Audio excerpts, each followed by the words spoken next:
আপনারা দেখতে পাচ্ছেন জননেতা জাভেদ মাসুদের কান্দি উপজেলায় কিরকম অসম্ভব জনপ্রিয় ব্যক্তি, যিনি দীর্ঘ 17 বছর ধরে ফ্যাসিস্ট হাসিনা সরকারের বিরুদ্ধে লড়াই সংগ্রাম করে সাধারণ বিএনপির নেতাকর্মীকে যিনি বুক দিয়ে আগলিয়ে রেখেছিলেন, সেই জনপ্রিয় নেতা জেলা বিএনপি সংগ্রামী সভাপতি জননেতা জাভেদ মাসুদ মিল্টন মনোনয়ন বঞ্চিত হওয়া দেখে কান্দির আপামর বিএনপির মানুষ, সাধারণ মানুষ সবাই আজকে বিক্ষোভ মিছিলে ফেটে পড়েছে।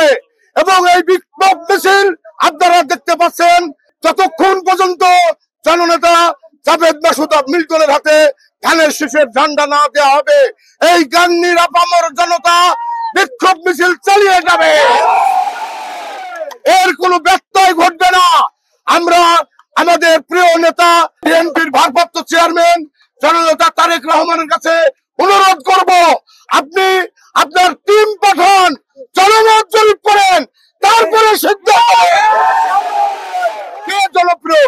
বিগত 3 তারিখ থেকে যখন অপ্রত্যাশিত মনোনয়ন আমাদের গাংনীতে আমরা শুনতে পেয়েছি, সেদিন থেকে আমরা লাগাতার প্রোগ্রাম করছি, মিছিল করছি গাংনীর জনগণকে সাথে নিয়ে। আমরা আশা করি যতক্ষণ পর্যন্ত এই অপ্রত্যাশিত মনোনয়ন পরিবর্তন না হচ্ছে, ততক্ষণ পর্যন্ত আমাদের এই আন্দোলন সংগ্রাম জনগণকে সাথে নিয়ে আমরা চালিয়ে যাবো ইনশাআল্লাহ। বন্ধুরা, আজকে সাংবাদিক ভাইদের বলতে চাই, মিডিয়া ভাইদের বলতে চাই, আপনারা দেখেন জনগণের আস্থা কোন জায়গায়, আপনারা দেখেন জনগণের স্পৃহা কোথায়, আপনারা দেখেন জনগণ কাকে চাই।